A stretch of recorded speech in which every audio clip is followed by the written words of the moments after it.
kepingin Pontianak, yang kepingin di Surabaya. Jadi mereka saya motivasi bahwa saya ini berangkat bukan dari orang kaya raya. Saya bisa seperti ini berangkat dari nol, hanya anak seorang pejuang yang pensiunannya berapa sih? Pejuang 45 membiayai 7 bersaudara waktu itu. Jadi Bapak 7 bersaudara itu yang membiayai Bapak semua? Bukan. Artinya orang tua saya dari 7 bersaudara itu ya harus membiayai anaknya itu. Bisa dibayangkan. Jadi saya benar-benar berangkat dari nol. Nah, gitu saya. Jadi saya akhirnya selalu motivasi ke teman-teman, tetangga, lingkungan, dan akhirnya ya Mbak Era tahu saya salah satunya buka tempat wisata di kampung halaman saya. Saya namakan Waterboom Tirta Gua Indah. Di situ saya punya kepuasan tersendiri, Mbak Era. Jadi lingkungan bisa bekerja, terus ada yang ya jualan pecel lah, jualan nasi lah dan sebagainya. Itu membuka suatu lapangan pekerjaan. Mbak Era tahu yang parkir ini juga hasil dari parkir itu sepenuhnya saya buat membangun kampung saya. Ya, jadi Mbak Era boleh tanya ke masyarakat bahwa jalan ini, kampung ini itu bisa dibilang 99,9% yang bangun saya pribadi dengan biaya-biaya pribadi.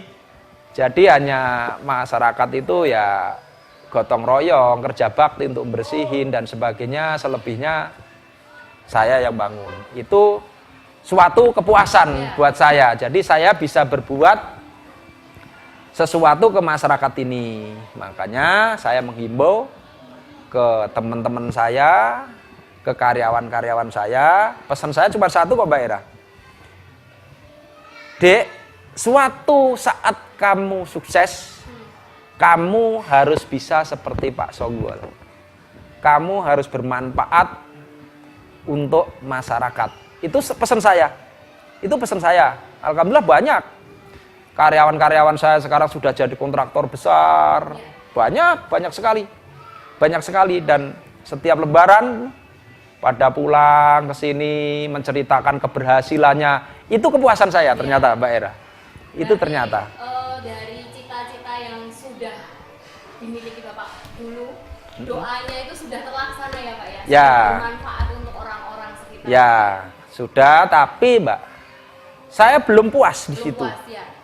Dan satu lagi, saya punya prinsip, selama saya masih punya napas, selama saya masih hidup, saya tidak akan berhenti usaha. Itu prinsip saya. Sebuah prinsip hidup yang perlu dicontoh pemirsa dan juga inspirasinya dari benar-benar dari nol, sosok yang berjuang dari bawah hingga bisa sukses sekarang ini dan juga bisa membuka lapangan pekerjaan untuk semua orang yang ada di sekeliling kanan kirinya ya Pak ya. Sangat luar biasa sekali Pak. Untuk usahanya sendiri memang bermula di Gua Tirta ini ya Pak ya, yang dibangun ya Pak ya? Ya, dari kampung saya bangun pertama kolam renang dan sekarang saya merangkak ke industri yang skalanya agak besar. Saya lagi bangun, nanti bisa lihat Mbak, di sana saya bangun pabrik air minum dalam kemasan. Baik, pemirsa, harus kita cut dulu karena kita akan break sejenak ya Pak ya. Nanti Ya. kita akan lanjutkan lagi berbincang kita dengan Pak Songgol. Jadi jangan kemana-mana, tetap saksikan Pokok Inspirasi.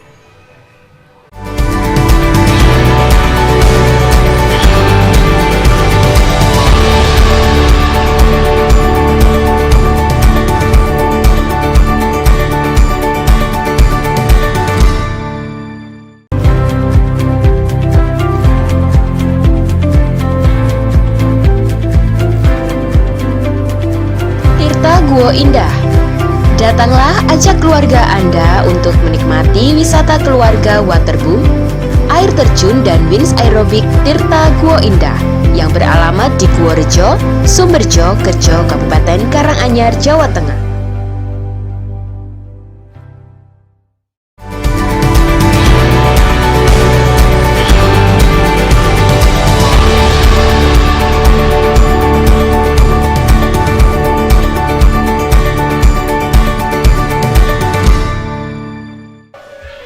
pemirsa, kembali lagi dalam Tokoh Inspirasi dan masih bersama dengan Pak Sogol. Pak Sogol, berbicara mengenai usaha Bapak tadi ya Pak. Tadi kan ada Tirta Guo Indah ya Pak ya. Kalau boleh tahu itu bermula berdirinya itu sejak tahun berapa Pak? Saya membangun usaha kolam renang ini kurang lebih 5 tahun yang lalu. 5 tahun. Ya. Dan konsep awalnya sebenarnya bisa dibilang bukan konsep bisnis, bukan.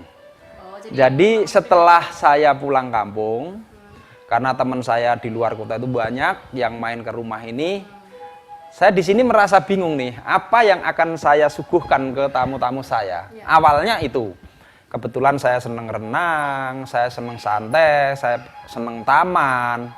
Akhirnya saya bangun ini. Nah, setelah saya bangun ini, perkembangannya seiring jalannya waktu kok pengunjung luar, di luar itu kok Banyak. bisa menikmati. Oh, oke. Akhirnya ya saya invasi, saya kembangkan, terus ada danau di bawah, terus ada aerobiknya, ada bioskop. Itu salah satunya saya melengkapin apa ya, selera atau keinginan pengunjung gitu. Pak, nyantai. Yuk minum. Silakan. Yuk diminum.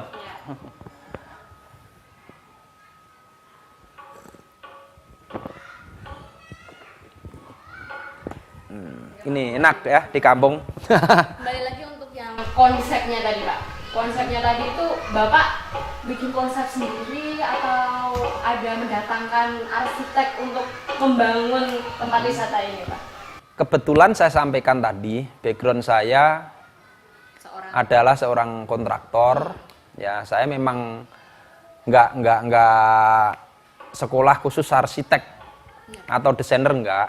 Tapi karena saya pengalaman di lapangan, akhirnya ya saya terapkan. Saya membangun ini 100%, konsepnya, seleranya, desainnya, yang bangun ya saya.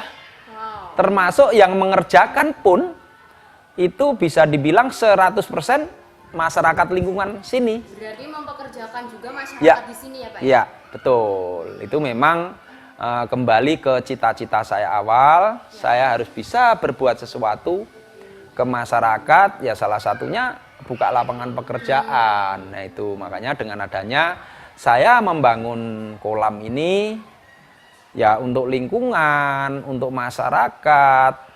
Boleh tanya, lingkungan sini nggak ada yang namanya renang itu bayar, enggak, free, silahkan masuk renang. Saya santai, jadi saya santai seperti itu. Jadi untuk apa ya, untuk kolam ini memang satu, saya kepingin membuka suatu lapangan pekerjaan. Kedua, saya memperindah kampung saya. Makanya jalan saya perbaiki. Salah satunya saya memperindah kampung saya. Karena pada saat sebelum krisis moneter 98, saya sampaikan tadi, saya waktu itu benar-benar kecolongan, saya nggak bisa berbuat apa-apa untuk kampung saya. Setelah krisis moneter, punya pengalaman yang luar biasa, akhirnya ya kembali ke cita-cita saya awal. Tuhan, kalau saya bisa pulih kembali, saya bisa jalan kembali, usaha saya bisa normal kembali, 50% hidup saya akan abdikan ke masyarakat. Ya ini salah satu contoh.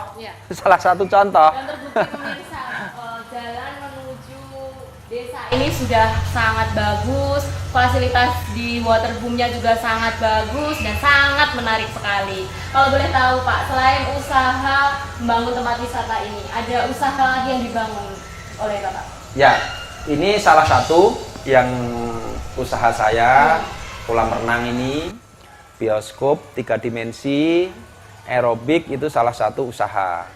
Terus sekarang ini saya ada 2 proyek besar sebenarnya, tapi nggak selesai-selesai karena ya pelan-pelan sekali karena memang memerlukan investasi yang sangat besar. Salah satunya saya lagi bangun sekarang ada salah satu pabrik air minum. Air minum kemasan. Dalam kemasan, air mineral dalam kemasan. Nanti Mbak bisa lihat di sana. Ya. Saya udah kerjakan sekarang.